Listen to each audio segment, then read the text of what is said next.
وقت گزرنے کے ساتھ اپنی اثر کھو دے، نہیں، یہ ایک ایسا خزانہ ہے جو خود اللہ تعالیٰ نے اپنے محبوب حبیب صلی اللہ علیہ وسلم کے ذریعے امت کو عطا کیا ہے۔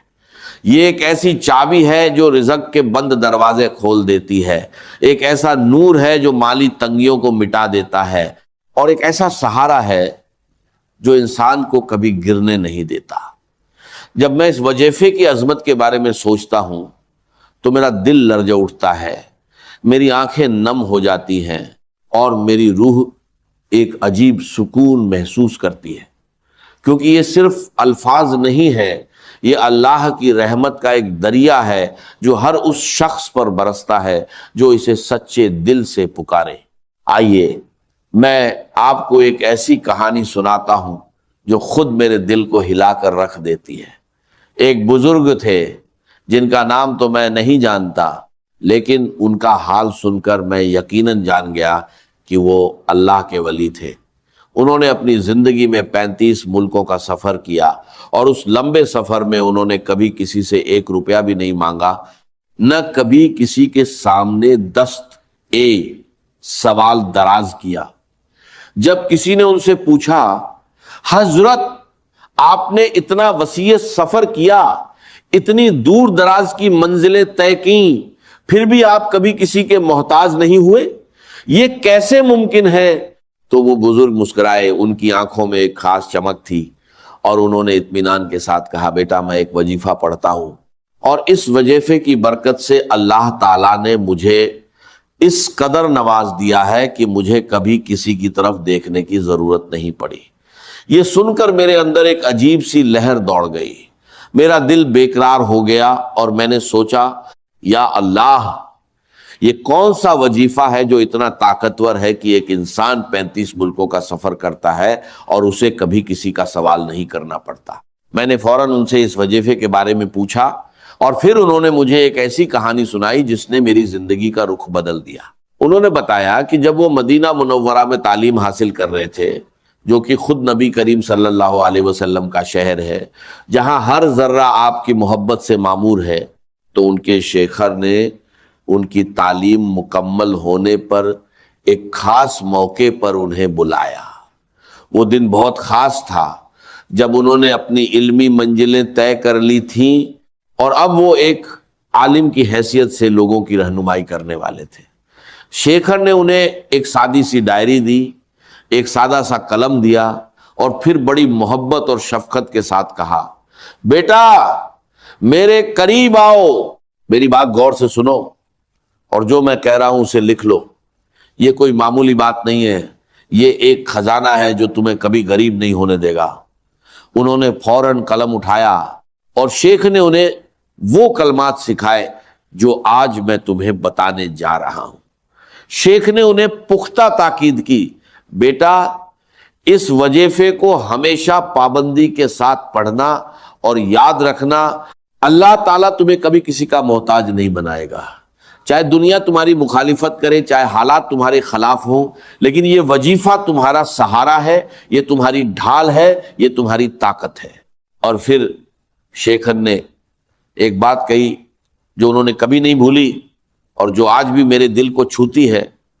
شیخر نے فرمایا، بیٹا یہ وظیفہ بڑا زبردست ہے، بڑا مؤثر ہے، لیکن اسے بے طلب لوگوں کو مت بتانا، اسے صرف اس شخص کو بتانا جو اس کی قدر کرے، جو اسے اپنے دل سے چاہے، جو اس پر یقین رکھتا ہو، اور جو اسے اپنی زندگی کا حصہ بنانے کا عزم رکھتا ہو، کیونکہ یہ ایک امانت ہے، اور امانت ہر کسی کو نہیں سونپی جاتی۔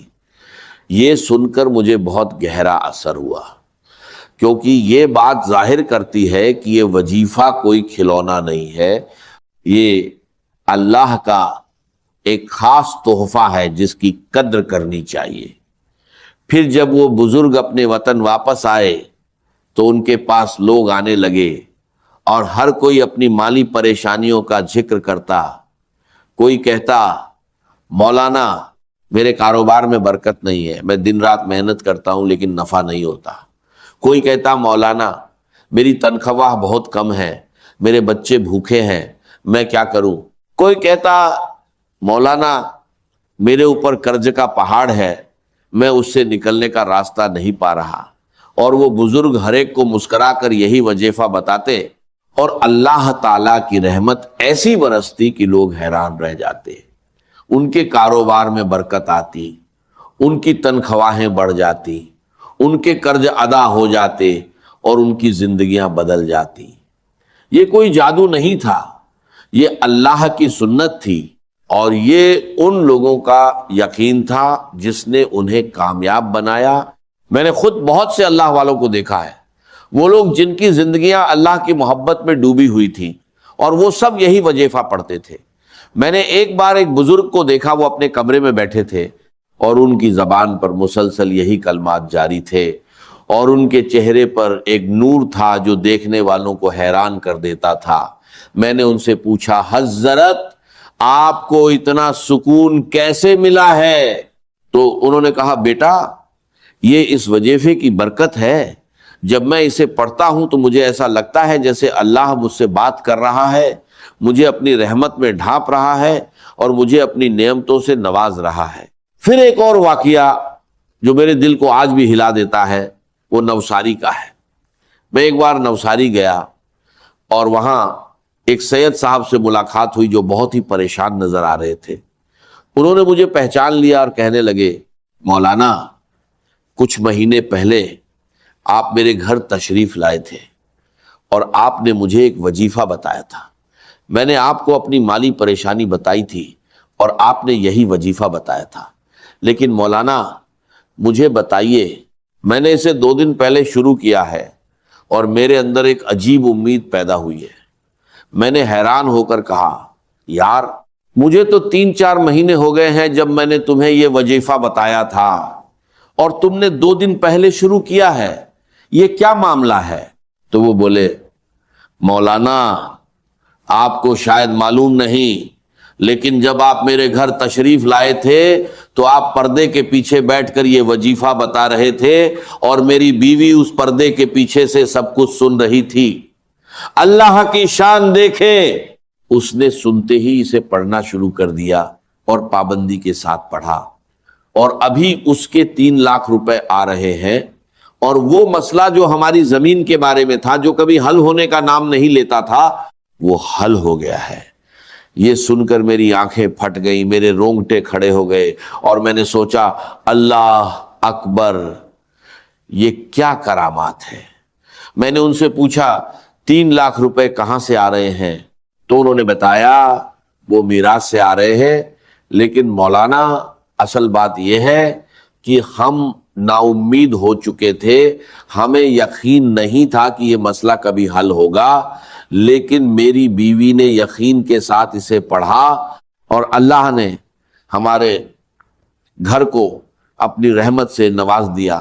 اب میں نے بھی 2 دن سے اسے شروع کر دیا ہے، اور مجھے یقین ہے کہ اللہ میری بھی مدد کرے گا۔ یہ سن کر میرا دل پگھل گیا، اور میں نے سوچا کہ اگر ایک عورت اپنے گھر کی 4 دیواری میں بیٹھ کر اتنا یقین رکھتی ہے، تو پھر ہم مردوں کو کیوں شک کرنا چاہیے؟ کیوں ہم اس وظیفے پر یقین نہیں کرتے؟ یہ کرتے کہ کیوں ہم اسے معمولی سمجھتے ہیں؟ پھر مجھے ایک اور واقعہ یاد آیا جو اس سے بھی زیادہ حیران کن تھا۔ نوساری میں ایک بہت بڑا مالدار شخص تھا، اس کی دولت کا کوئی حساب نہیں تھا، اس کے پاس زمینیں تھیں، جائیدادیں تھیں، کاروبار تھا، لیکن اس کے ہاتھ میں نقدی نہیں تھی۔ وہ بظاہر امیر تھا، لیکن حقیقت میں اسے پیسوں کی شدید ضرورت تھی، کیونکہ اس کا سارا سرمایہ یہ وظیفہ نبی صلی اللہ علیہ وسلم کا بتایا ہے، جو یقین سے پڑھے اللہ اسے کبھی محتاج نہ بنائے۔ یہ وظیفہ کوئی معمولی چیز نہیں ہے، یہ خود پیارے نبی صلی اللہ علیہ وسلم کا بتایا ہوا ہے۔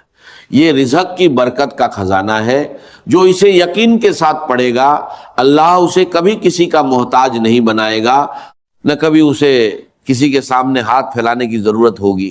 ایک بزرگ نے 35 ملکوں کا سفر کیا، اور اس پورے سفر میں کبھی کسی سے 1 روپیہ بھی نہیں مانگا۔